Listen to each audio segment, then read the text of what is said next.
Hello and welcome to Spurs Kings TV. It's Marlon, it's Monday and it's Premier League talk. So if you're here for Spurs, that's tomorrow, but it might be in a little segment today. Anyway, let me bring out our guest. First of all, Stocky, are you well? Even though West Ham winning 4-1, you must be quite happy. Yeah, well happy. Finally, I've been waiting for this for a long time. That season ticket was starting to feel like a real bad purchase this year. Lopetegui in or Lopetegui out? I'm going to ask you this every week. Oh yeah, all right, fair enough. I said I'll decide at the end of October. It looks a lot better than it did last week, Marley. I'll tell you that. And got a few boys missing tonight, so I thought I'd bring in somebody, and it's going to be more, especially towards the end of the show. So make sure you stay tuned in. But he's going to help me out. But Chris, are you well? I'm not too bad, mate. Not quite as good as Stocky, probably, having done a 5-hour round trip to Brighton and back yesterday, but it's what it is, right? Like for you, now, just quickly on that, right? Was it a really Jekyll and Hyde performance yesterday? Because first half we looked brilliant, and then second half it was completely just out of the blue, right? Yeah, at half time, I could not see any way in which we weren't winning that game. But I felt like a bit of an idiot afterwards because I'm a Tottenham fan. I should know a lot better than that. I've seen it many times before. And yeah, but once they scored, honestly, it was about 48 minutes? It looked like all the players thought like they'd lost. We were winning 2-1, and it just looked like they were completely lost on the field. So from that moment onwards, it was pretty depressing, to say the least. No problem. So anyway, let's get started. What I really wanted to talk about, right? So there was a lot of comments this weekend, right, about a certain Bukayo Saka, right? Um, and a lot of Arsenal fans calling him world class, and a lot of Spurs fans, a lot of other fans don't really see him in the same light. Chris, I'm going to come to you first as a Spurs fan, right? Do you think Bukayo Saka is world class? I mean, what does world class mean? That's the crux of the question, isn't it? Really. Exactly. Yeah. I mean, I don't massively go in too much to the extremes of the banter between Spurs and Arsenal fans. In the sense, I try as we all probably say we all do. We try and be balanced about it, and not just because they play for Arsenal, therefore they're rubbish, and because they play for Spurs, they're amazing. I mean, the way I'd look at it is, would Saka get in the Spurs team? I mean, I'd be amazed if many people are saying no, right? So he's a great player. He's a great player. And you know what annoys me most about that? He seems like a really nice guy as Oh, well. that really You annoyed know, me. On the Amazon documentary, right? I openly admit I watched it, and it completely annoyed me. Out of all the rest of them, I was like, I don't like you. And he came out of it, and I was like, you absolute. Oh, I want to hate you, but I can't. I mean, it was easier in the 90s when they were doing prison stretches and stealing luggage from airports and stuff like that. But he just seems like a great guy, and he's a great player. Is he world class? Can I sit on the fence? I mean, I'm not really sure. What Of does that course. mean? No, he's a great player though, and I'd have him in the Okay. Spurs every day of The the week. question is, right, in his position, yeah, is he the best winger right now in his position? And over let's take the last 2.5 seasons, right? Because that's when Arsenal have done well, right? Is he now at a level where you'd go, yeah, he'd get into anybody's starting 11? I mean, I can't even say his name. Lamine Yamal plays right wing, right? Yeah. So, is he the Mo best in the Salah, world? Probably not. straight off. Mo Salah. Salah falls into the conversation. You got Rodrigo, Real Madrid. Another quite like I don't. I think last season we might have said is Cole Palmer good, but I think he's playing in a slightly position now, so we won't bother bringing him into Well, it. No, so he's stacked Stocky, right no, well, there. Stocky. This is why I brought him into it because it was only last week we were discussing on the show is Mm, Cole Palmer world class, and mm, me and Sink was on the fence of he's got potential to get there, and he's probably the best player in his position in the Premier League, right? mm, But Mitchy was a bit more on the fence and like, no, he's not quite there yet. There's other players that are in front of him. mm. What I would say, I think, I thought with the with the Ødegaard injury, because he always plays on the same side as Saka, so they always had a good double up on all their fullbacks. I was like, is he going to do it without Ødegaard there? Because they dovetail perfectly. Yeah. As much as I hate to say this, I'm really saying this through gritted teeth. But credit where credit's due, he's doing all right. I think the most assist numbers is sort of deserving and also a bit different because Arsenal are the corner kings at the minute, and all that. He does swing in a good ball from. Yeah, so what is it? He has, I think he's got 3 now from corners in the last, because it was before that moment, before the Spurs moment, his corners were terrible, and Rice was taking them, and then all of a sudden Saka's kind of started taking them. He got the Spurs one on point, and he's played them. But look, the most assists already this season, as you can see. Chances created, he's number 1. Chances created from open plays, number 2. Big chances created, he's number 1, and expected assists, which I don't know how you can, where he's expected. He's number 1 in the league, right? Like I say, I'm a bit like yous. I wanted to hate him. It's difficult because he seems quite a nice person. I think it's getting harder and harder to not give in and say, yeah, he's in the top bracket. Yeah, I think we don't want him to be, but he's a fucking quality player. Okay. My question is then to both of you: what is stopping us from going right now? He is what? Look, if this was a conversation about Gareth Bale when he left Spurs, yeah, let's take it from there, right? We won't take it when he was at Real Madrid. When he left Spurs, and I asked you that same question, you both would have probably said Gareth Bale was world class. One word answer. Go on. Goals. If I'm being ultra critical, I don't think Saka scores enough, especially non-penalty goals. He takes pens all right, but I think he needs to score more if you want to be in that top bracket. Like, how many Salah bag in a year?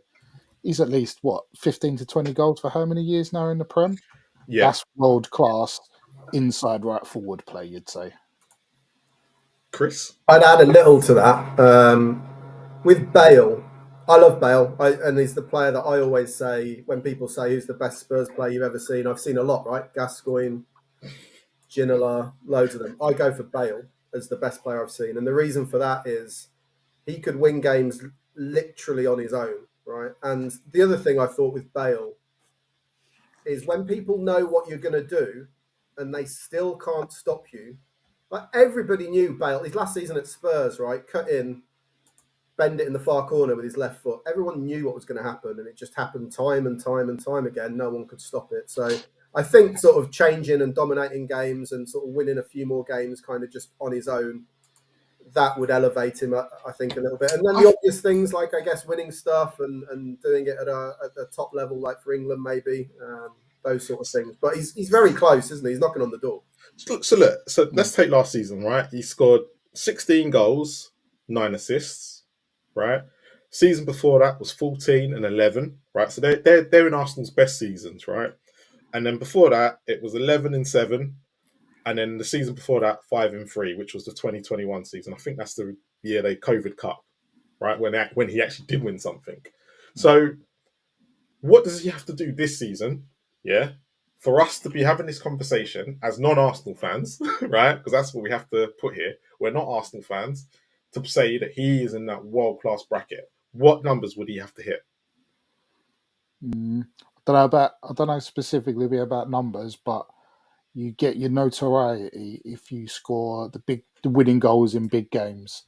So you're talking top of the table fixtures. So, like, say if he gets the winner against Man City, winners against, like, have they played Liverpool away? No, they got to play Liverpool away. Yeah, they're in the Champions League. You got to be scoring latter stages of Champions League. And really, you've got to lift the pot.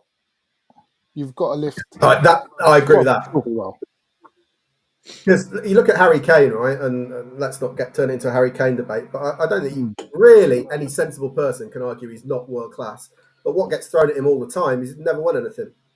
And that's not solely on him, right? And it's not solely on Saka. He can't win it all by himself. But until they do good stuff, that will get thrown at him the same as it got thrown at Kane. So he plays a massive part in Arsenal winning the league. So do you think that's what's like? he has an FA Cup winners medal and Charity Shield medals, right? So let's take Charity Shield out of it because let's be honest, we don't take them seriously unless you're Arsenal because you need to catch up to Liverpool and Man United. However, right? Yes, he's won the FA Cup, but that Arsenal fans used to throw that out about Kane as well. He hasn't won anything. How can he be world class, right? So if he puts a Premier League title to his name, then will we start talking about Saka in a world class segment, or will the goals and assists he'll need to get at least 20 and he's probably going to hit 10 already in the next few weeks of assists, but will he need to hit about 20 goals a season to hit that world class bracket? That 20 goals could push him on. Like I say, if he starts getting them 20 goals in a big away games, so they're like taking 3 points off their rivals. So like Liverpool's, Villa's, away to like although I doubt either West Ham or Tottenham are going to be challenging for the title this year. It might be safe to say. Wait! Don't put us in the same bracket as you. Sorry, we've won something too. But no, when you get goals in London derbies, London derbies, games like Villa, Liverpool, Man United, when you take points off your rivals and you're scoring them goals, that's when the notoriety goes. That's when it goes through the roof, and then it's hard to argue if you score and win against all your competitors in what is widely dubbed the best league in the world. At that point, it would be pretty hard to argue anything else. So, Chris, I'm going to ask you this, right? And I probably shouldn't be asking the Spurs fan, but I'll come to Stocky afterwards. It's only if Mitch was here. Okay, so the question is, do Arsenal overrate him because he's one of their own? And they're not, they never used to rate Harry Kane in the same breath? Being a football fan, isn't it? We all I say we all. I try not to do it, but there's plenty of Spurs fans who massively overrate all of our players. Right? We got the best defence in the Premier League, unless you look at the goals conceded column, and then that's a slight issue. That's what fans do. So do they overrate him? Probably a little bit, but why not? Like if you're an Arsenal fan, if you got Saka in your team, no matter who you support, you're going to bang on about him, aren't you? So okay, fair play to them. Yeah. I've got a question for both of you then, right? And I'm going to go back to the picture I had up earlier, right? And I'll see if I can get it up, right? So you get to keep, bench, and sell one of the three, yeah? Right? Ooh. So hold on a second. Let me get the picture up first. Let me get it up, see if I can find it. Marley, you rascal. Rascal with this question. Mate, I had to ask it. I'm going to have to ask it. Where is the... I'll tell you what you're finding it, Marlon. The one thing I do find cringy about Saka is the whole referring to him as Starboy and all that kind of stuff. That's Oh God. I can't find the picture. Hold on. I'm going to go back to the thing we had up earlier. Here we go. So, Foden, Palmer, and Saka, right? Jesus. So I'm going to get rid of these. I'm going to do it now on the screen. There we go. And we're going to open this up. Right? There's three. Are we going right now? Yeah, of course. What do you think? Think I was waiting? No, I meant right now, as if I'm picking these three players on current form. So on current form right now, yeah. Well, actually, let's take it. So it's the end of 2024. So we've seen what they've done for this year, right? Up until now, so from January till now, right? And you have to in January, right? You're Pep. I'm gonna say you're Pep, right? Because Man City, they're probably the only club that can afford these three at the same time. Yeah, I've got the Pep look. It's all right. Right. What you doing? Who you starting? Who you keeping? And who you benching? Well, if we're going for all of 24, overall I'm starting Foden because I thought he was unreal. Yeah. End of last season. Mitch is Addy say, so go on. He's keeping Foden. Who you benching? Yeah, I'd bench Saka. And you're selling Palmer? Yeah, I think you get some good money for him. Not bad, that. Chris. Hey, if I'm Pep, I'm thinking about covering all these charges. We need to get some money in. Yeah, look, it doesn't make for great clickbait YouTube content, but I'm going to agree. But I'll give you some clear reasons why. Yeah, go on. So, Foden for me. So, consistency wise, we haven't got that from Palmer yet. We've got one season, right? One season. So, very good season, but it's one season. So, that's the reason probably why I'm selling him. He hasn't proved it over a longer period of time. I think the other two have. But what separates them for me is Foden has proved it more regularly in big games, right? Scoring against Real Madrid and people like that. I think Saka's still got to show that a little bit. So yeah, I'm going for the exact same thing. Keep Foden, bench Saka, or play Foden, bench Saka, sell Palmer. So I'm going to disagree slightly. Right, this is and I'm going to explain my reason. Right, for me, I'm selling Foden. Right, I'm starting Palmer, and I'm benching Saka. Right, and the reason why I'm benching Foden, and this is my reason behind it. He's a fantastic player. He's a great player. I think he's a system player. Right, so if I wanted to adjust, right, and do like let's put it this way: take him out of Man City and put him in England, where I have to move him to a slightly different side. Game over. I have to play Foden in his position to get the best out of him. Now, I was debating this with Saka and Palmer because with Saka, I can put him in multiple positions, and he generally, he'll play good on the right. His best position's on the right. He generally can play on the left. Right, it's probably not his best, but he will do a job, and he can play left back. Yeah, because everyone forgets that's how he came through. Right, but for me, Palmer right now is the most exciting player going forward, and that's the only reason why I'd start him. But it would be a toss up between Saka and Palmer, and that's the only reason why I'm starting Palmer, benching Saka, and in the big game moments, and I mean literally big game moments, and I think Palmer still probably has a bit of time to prove it. But that the Euros final was a big moment, and he was the only person who stepped up for England in that moment to score in that final, which for me just shows you the sort of character he is. For me,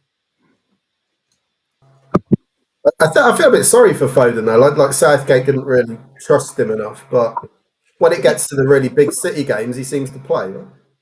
would it? Yeah, I do agree to a certain extent, and I think just seeing a lot. I know he's had a lot of football this year, right, and that's probably why Pep has kind of kept him back.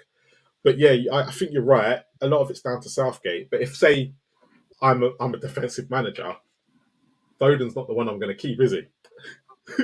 Realistically, probably Palmer. Like I've seen Palmer. Well, Palmer started this season off great, and he's had a great end. He had a great season last year, and to be fair to him, he had a good Euros. Saka's been really good throughout the whole season, and look, his numbers are showing it. But as you say, there's something about Saka that's like, in the big game moments. Can I rely on Saka? I mean, it's always going to depend as well on who you. Yeah. Obviously, we don't know this, but who you're playing around them, right? Because exactly that. If you're Ange, you're probably selling Foden because he's probably not going to work back as hard as the other two, I imagine. But... True. No, and that's a big so let's put it in a Spurs perspective for you, Chris, and I'll put it in a West Ham perspective for you, Stocky. Right? Who out of those three, who do you think would suit Ange's system more? Palmer. There's more flexibility in him. He's going to run harder. He's going to track back. I think, you can play him anywhere across the front three, and even left back if you really want him to. I think Ange chooses Palmer. Yeah. Stocky, Lopetegui right now. He's got Bowen, Kudos, and Antonio. Who's he taking out of those three to play either take one of them out or play with him? Oh my word! He will take.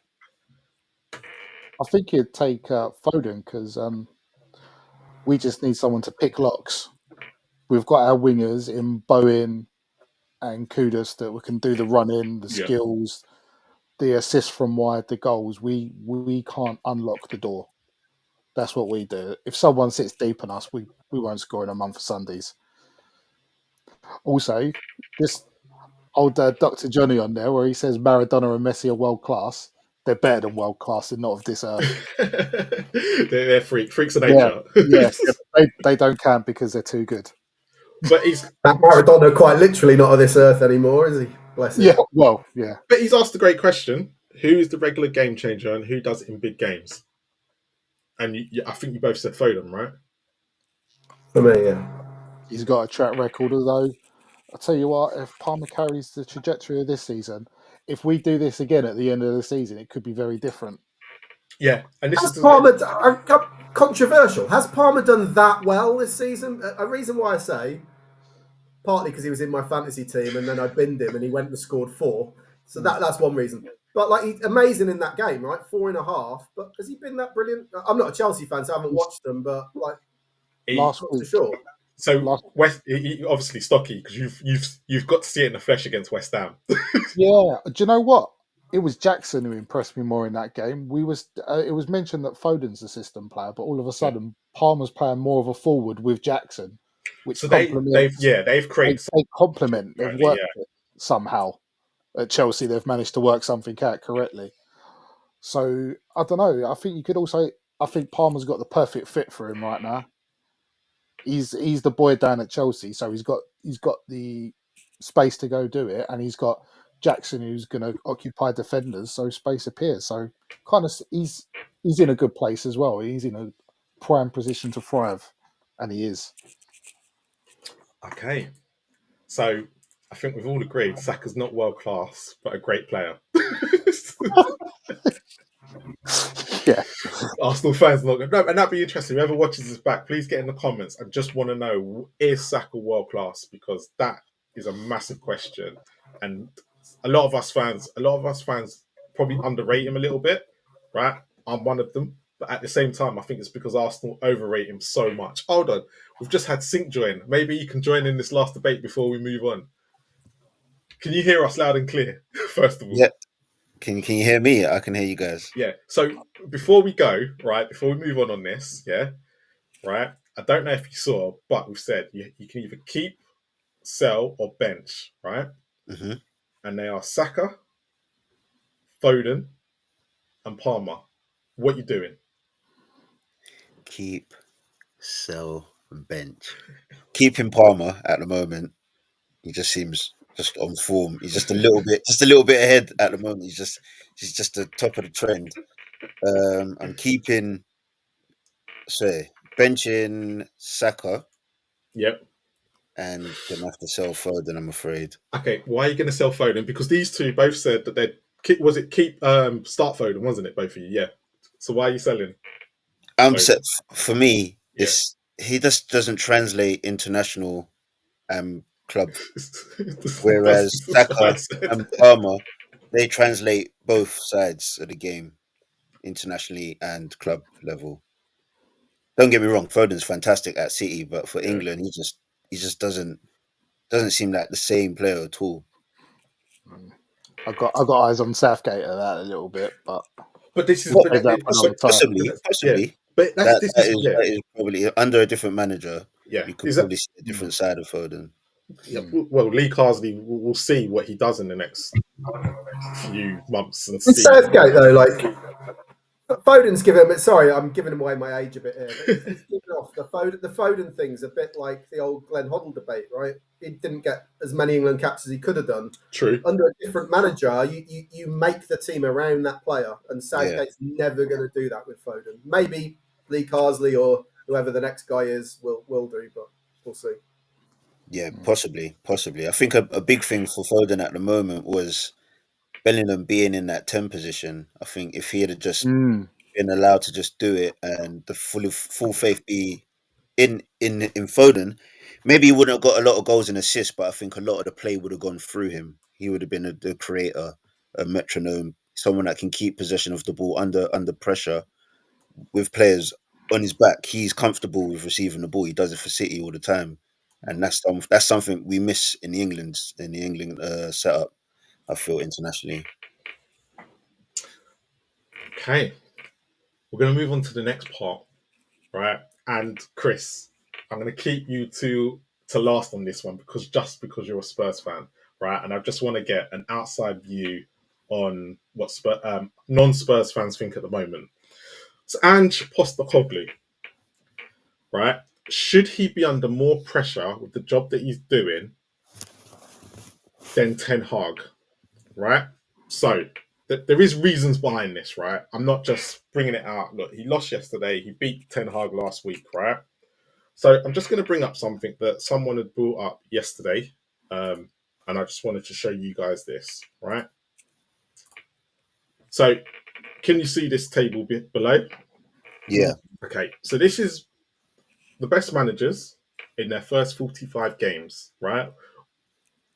Arteta's at Arsenal, Ferguson's for Man U, Poch, Mourinho are for Spurs, Wenger's at Arsenal, Klopp, Ten Hag, Conte, Emery, and Guardiola. And that's Emery's at Villa.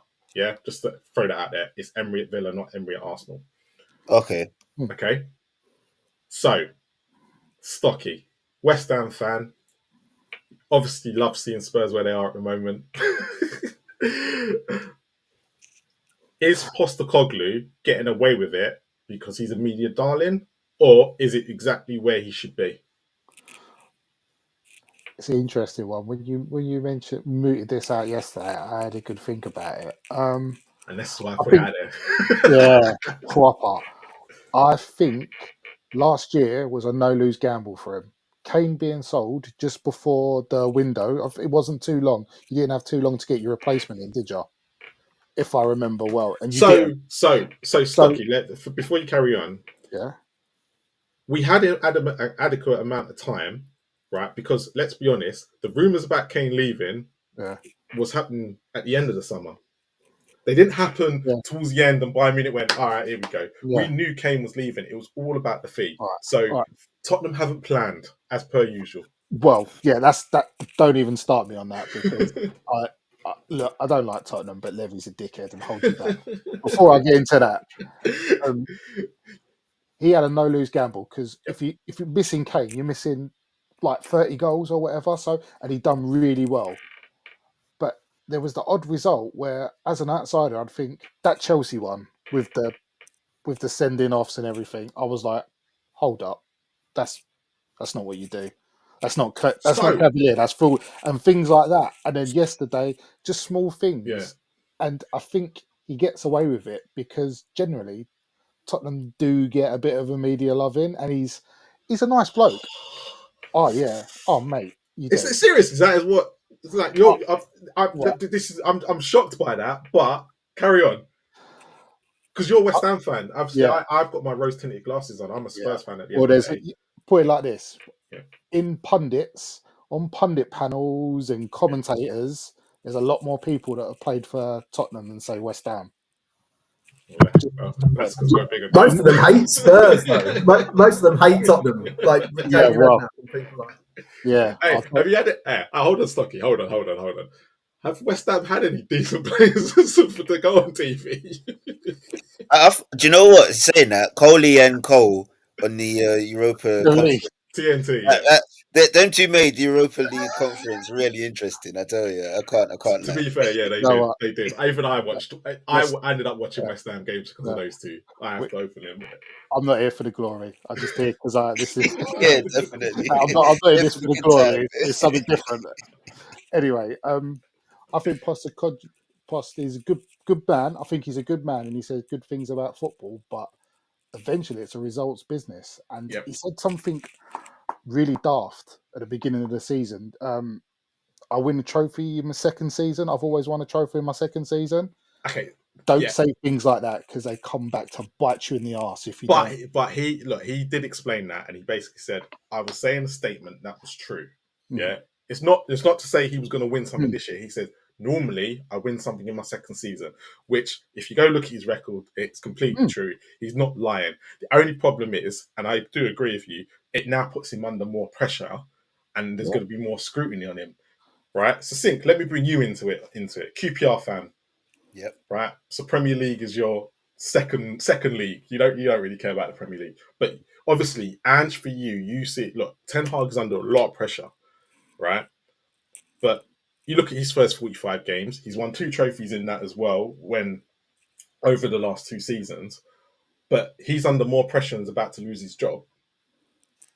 but Ange is not. Yes, the size of the club probably matters, but how do you see Ange's how is he? Do you think he's progressing Spurs in the right way and moving forward? Because you look at Mourinho and Conte, better win rates. Well, won more games. I think that's to be expected from Conte and Mourinho because they're more results based managers. Yeah.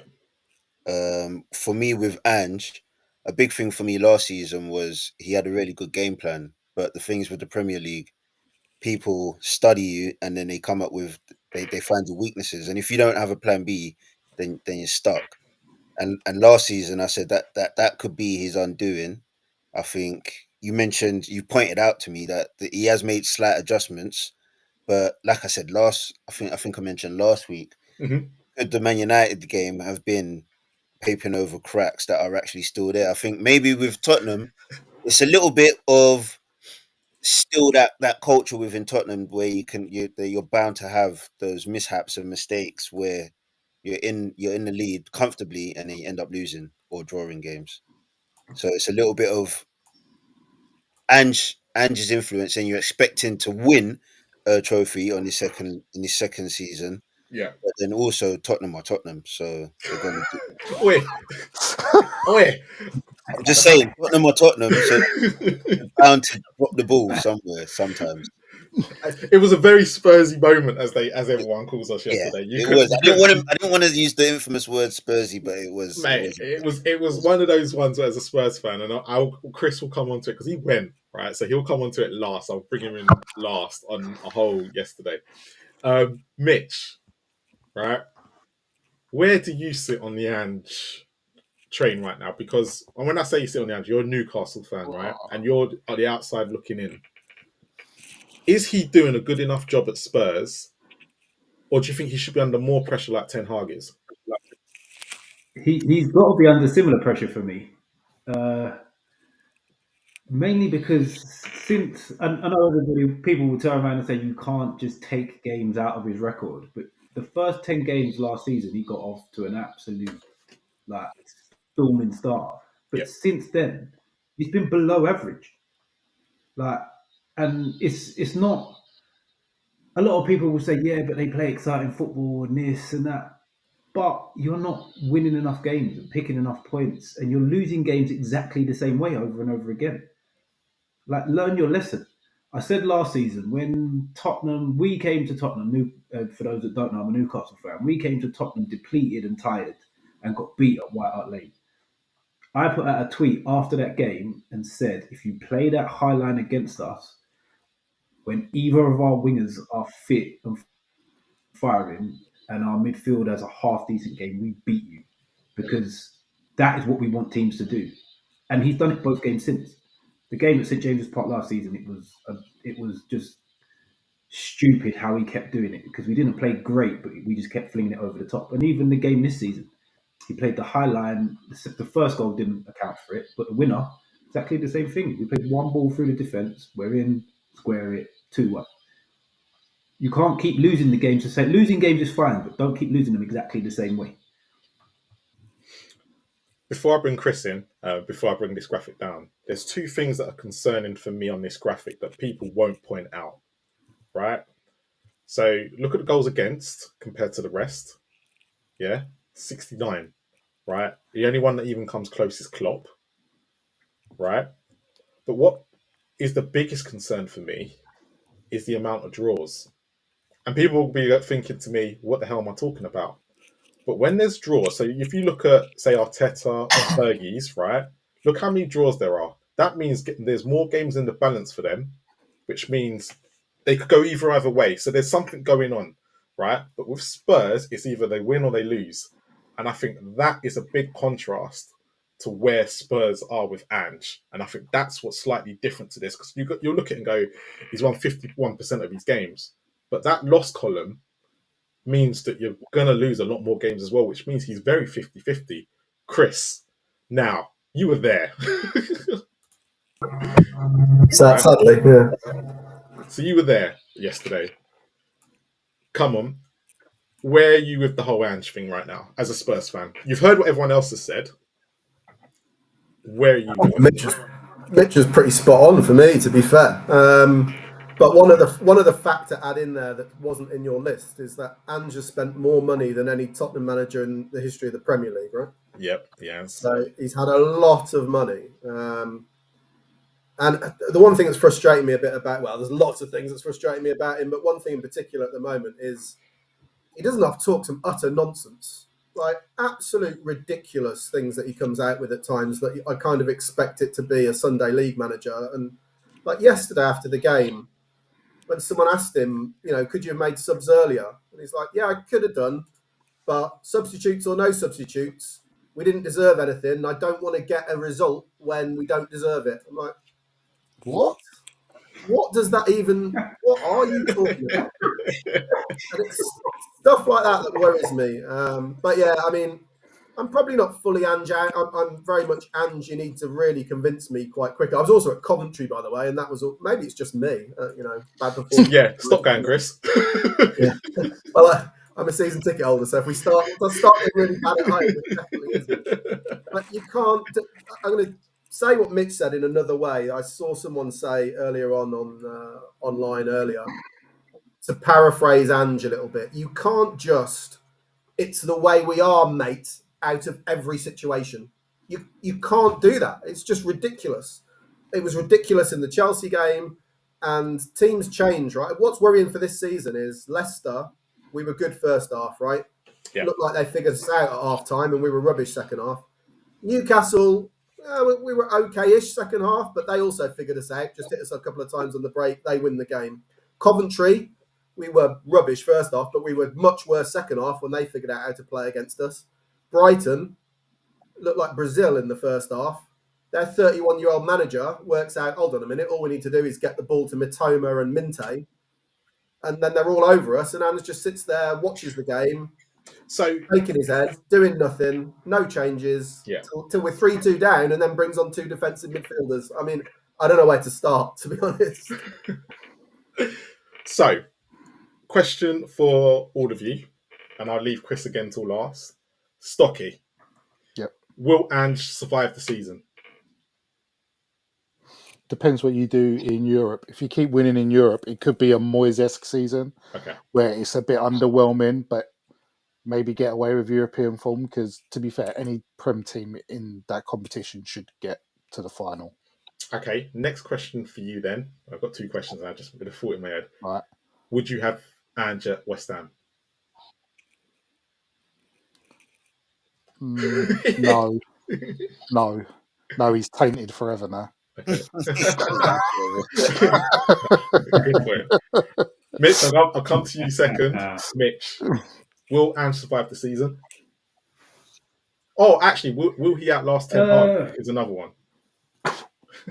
There's no way he should outlast Ten Hag, because whatever he's not playing good football and he's not winning football matches, so he's in a much bigger hole. But he should last the season, because I think he'll win enough games for it not to be in a state where they have to sack him. And they put, like Chris said, they put so much money into him now. Yeah. You've kind of got to give him a little bit more time to see if it does work, because at the end of the day, you can. It's not like you're in an Everton boat. It's not like we're going to have to sack him to stay up. Yeah, no, very true. Well, if you sack him, you bring someone who still doesn't work, you'll end the season in a pretty similar position. Yeah, no. So you might as well see if it works at the end of the season now. Would you have him at Newcastle over Eddie Howe? No chance. Sink. Will Ange survive the season at Spurs?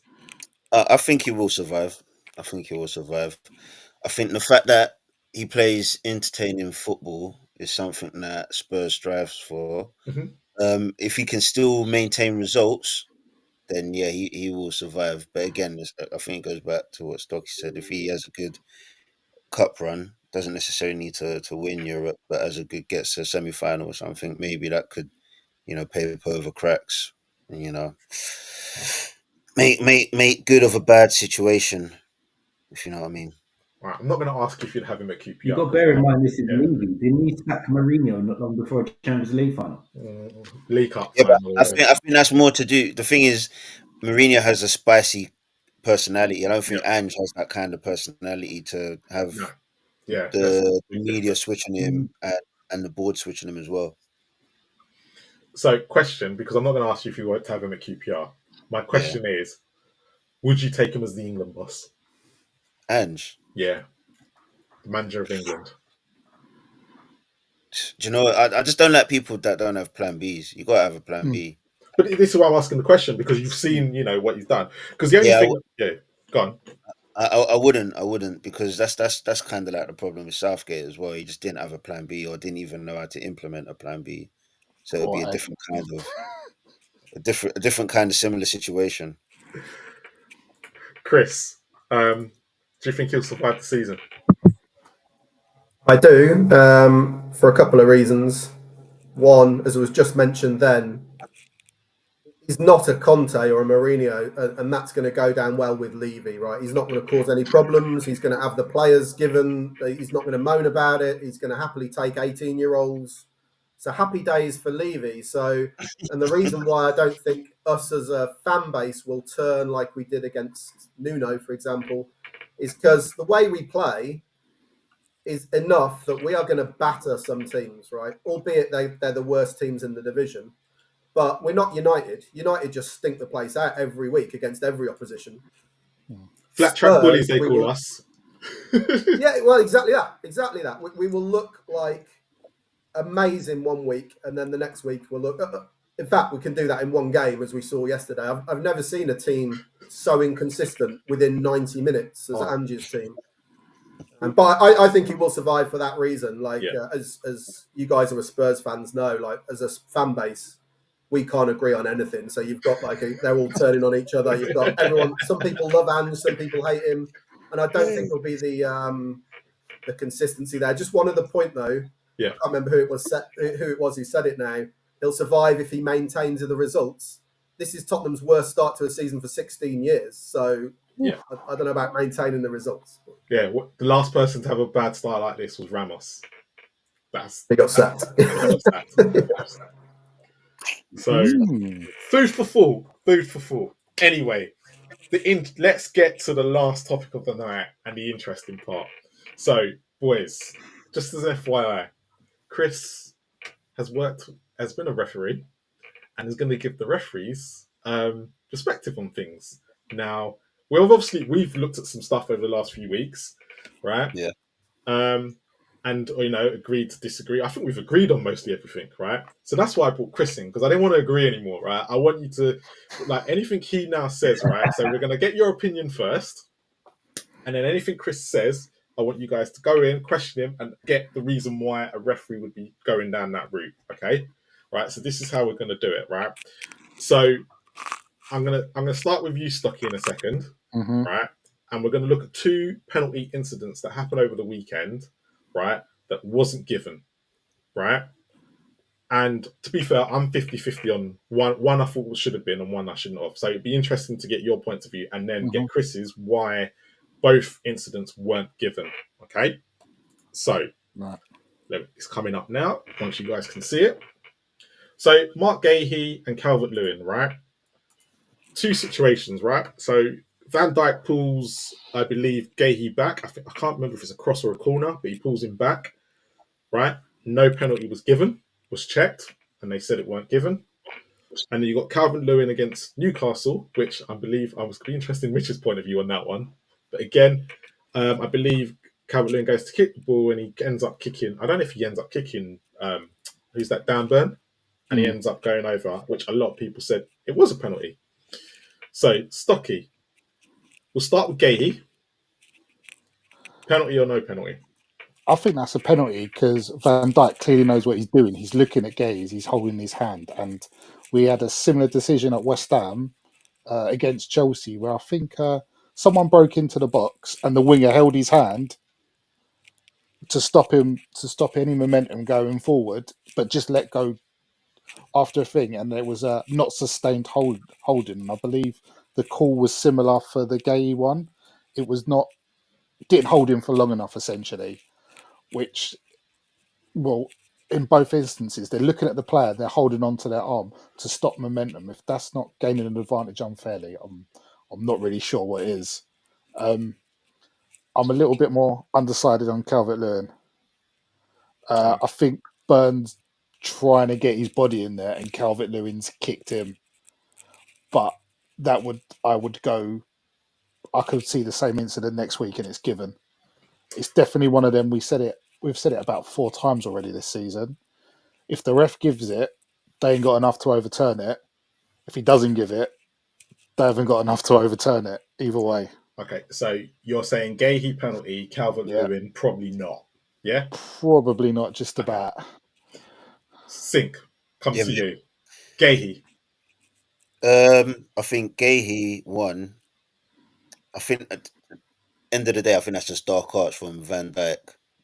But more to the point, I think it depends on what what's the objective this season in terms of the consistency of the challenges that are given in terms of a few seasons back, any sort of holding, the beginning of the season, penalties were given straight away, and then they kind of calmed down.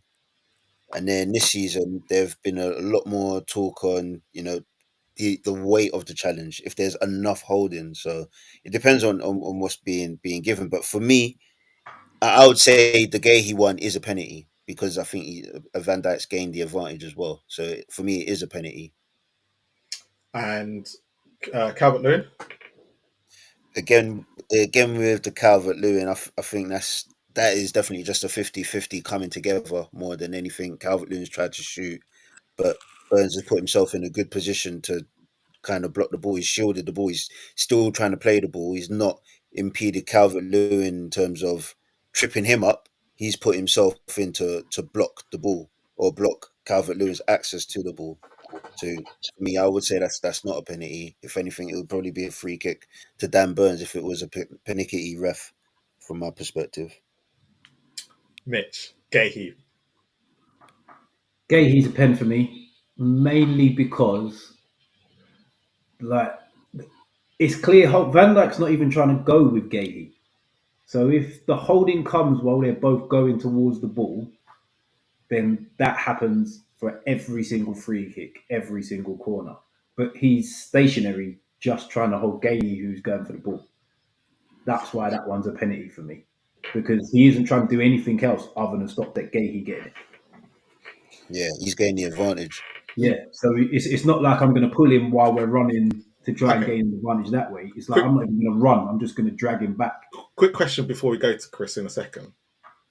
But is Gahey, even if Van Dijk don't hold him, would Gahey get anywhere near the ball anyway? I think that's irrelevant for me. Yeah. He's put himself in a position to go for the ball, and he's been impeded. Because we don't know if Alisson's going to flap that and drop it at Gahey's feet. He could punch it onto a post and it drop at Gahey's feet. Anything could happen. Like in that moment, it doesn't matter whether he's getting the initial ball. It could drop, and Gahey's the man in front of the line to tap it into an open net. Okay.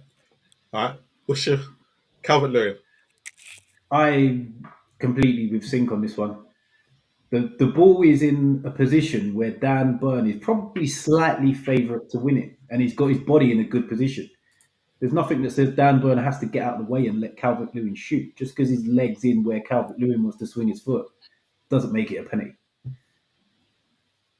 He hasn't stepped across him just to stop him getting a shot off. He's just in a good position where the ball's fallen, and Calvert-Lewin's had a swing and caught the back of his calf.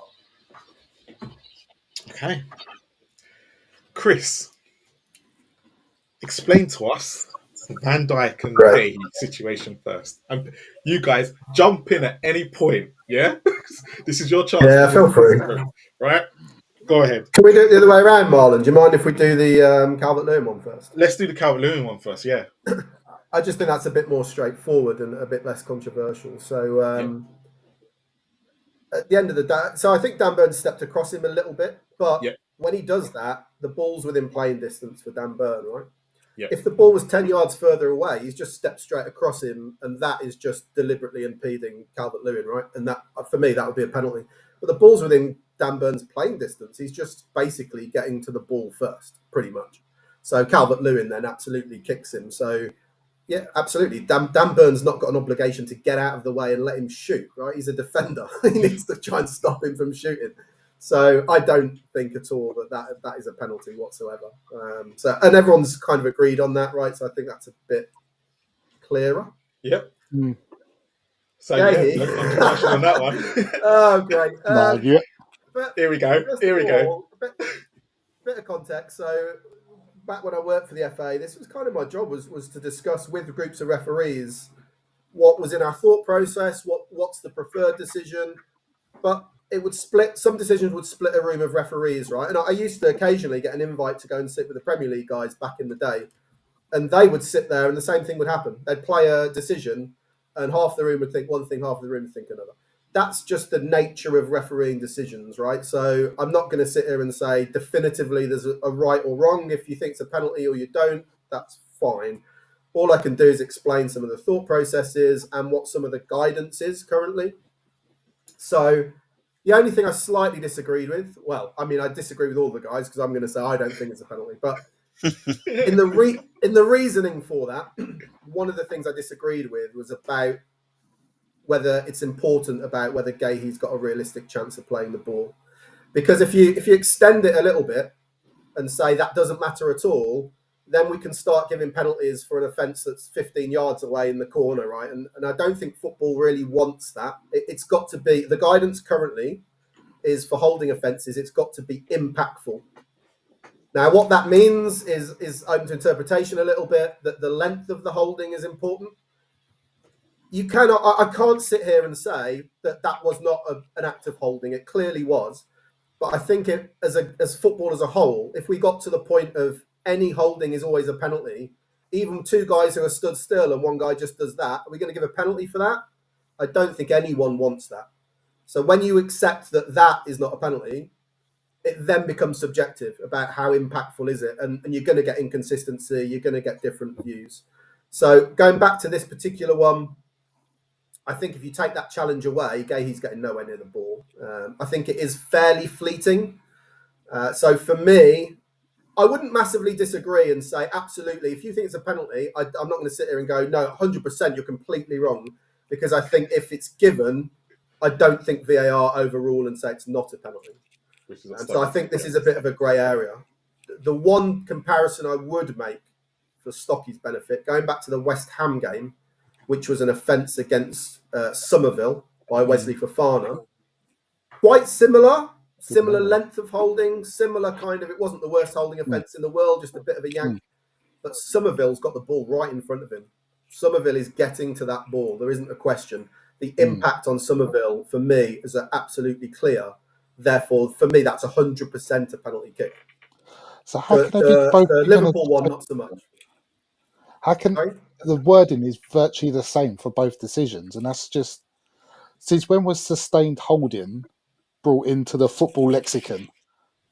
Yeah. So what you have in the laws is you have two different things. Actually, you have the actual laws of the game, and then away from that, which most people don't see, you have guidance on the laws of the game, which is what referees get to. This is the way we want you to implement these laws, and it has been a more recent thing, particularly this season, I think, where they've said they want the holding to be impactful, and it comes down to interpretation. How long is it? How much are they going to get to the ball? The only other one thing I'd say as well to consider, it can be a penalty where it's not impactful. So the Everton-Newcastle game, there was a penalty, right, to Newcastle for a holding offence. Now, was that impactful in the sense of, was he going to get to the ball? Probably not. But the difference is that's deemed to be a completely non-football action, right? He's grabbed the guy by his collar and thrown him down to the floor. It's like a wrestling move. It's so extreme that those have to be penalised. The Van Dijk one, it's a cross. It's more of a normal footballing action. He's had a bit of a pull. All right, fair enough. I'm not going to dispute that he hasn't. If you guys want to give a penalty for it, I wouldn't personally. I think you're going to start giving a lot. But I think that's much more 50-50. The one Newcastle got is a nailed-on penalty. The one that West Ham didn't get is also a nailed-on penalty for me. I think they got that wrong. If Solanke got that dink yesterday on the arm, would you have been spitting blood?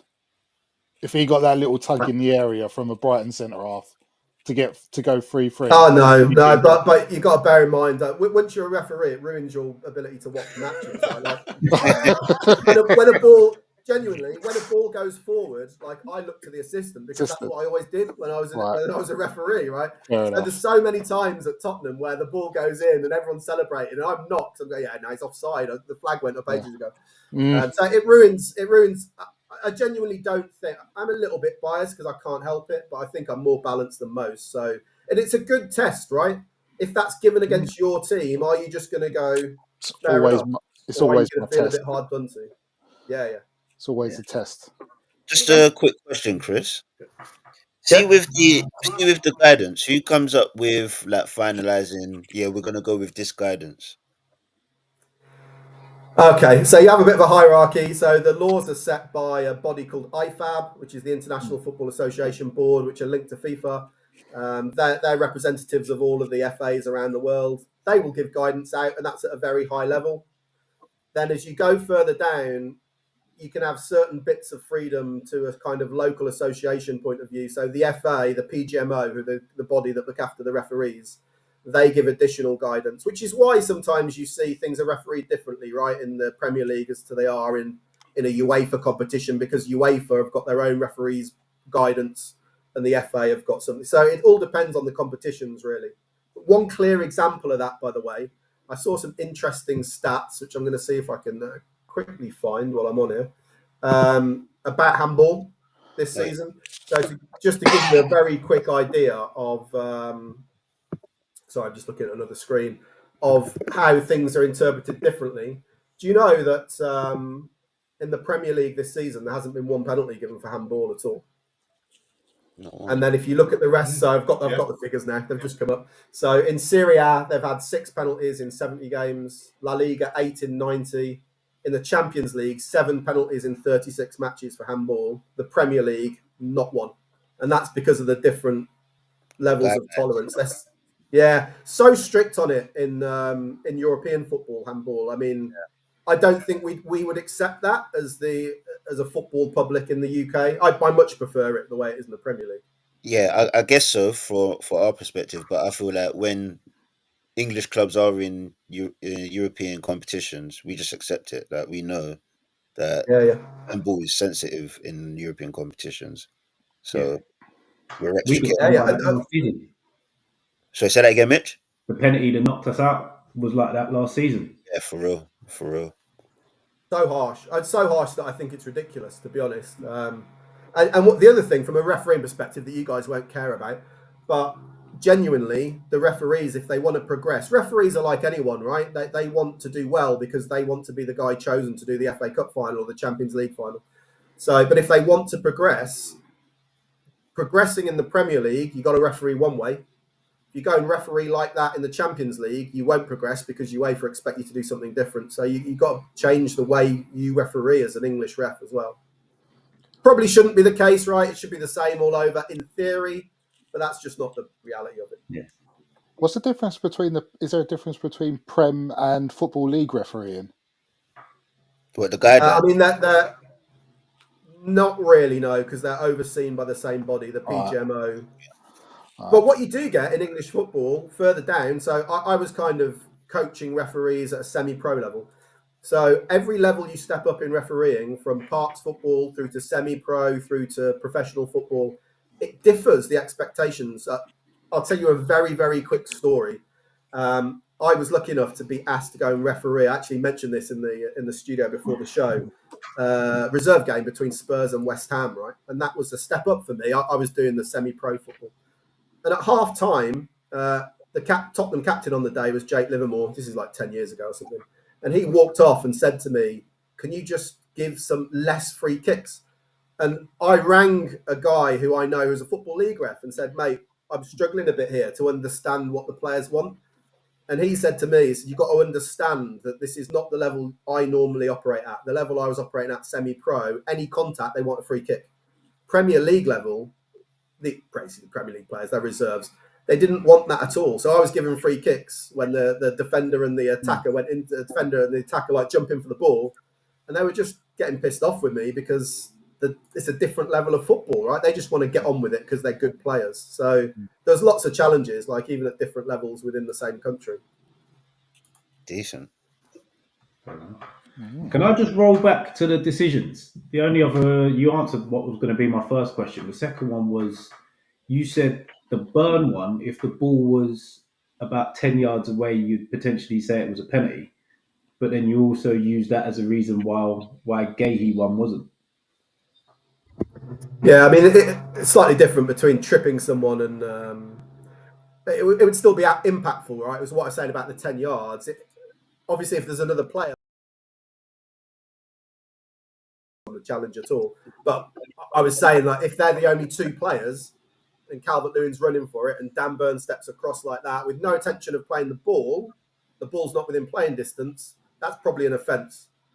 When the ball's in playing distance, then you can't say that that's an offence necessarily. He could just be going to play the ball. The holding ones are a slightly more specific guidance that have been given this year about holding's probably more to it. Fleeting, how much contact do they have? Are they going to get to the ball? There's probably more guidance there, but I mean, it's a similar sort of thing, really, in the sense of are they going to get to the ball or not? But when you're holding, if you're the one committing the offence, a holding offence is never a player trying to play the ball, right? The Dan Burn one, he's got the potential to actually play the ball, and that makes a big difference. Okay. Fair enough. So That makes sense. we all agree Gahey won a penalty. I disagree with that. I still think it was. Yeah, I still think it's a pen. Yeah, It's nice to hear the other side. What we need is something where it's really going to piss us off, so we can really have a laugh about it. I've got plenty of them. Oh yeah, we'll go a highlight reel next time. Guys, thank you for tonight, and especially Chris for coming on and giving us the referee's point of view. We won't be now back for another 2 weeks till the Premier League starts again. We're going to take a break for international break, unless something really comes up in the next week that we want to talk about, which I highly doubt it at the moment, unless we want to talk about Newcastle are going to be the new spenders of the Premier League due to Man City's ruling today. Exactly. Newcastle. Don't start Sinclair off. Don't start Sinclair off. He destroyed the thread this afternoon, Sinclair. Yeah. Newcastle dancing in the streets right now. I'm so out of the loop. My phone hasn't been working all day, so I'm so out of the loop. Yeah, wait till you find out, mate. Wait till you find out. But no, thanks you to all watching. As always, we're back with Ashmatic's analysis tomorrow on the Brighton game, which is a not one to be missed. And then obviously we've got the rivals on Wednesday. But yeah, we'll be back in 2 weeks on a Monday.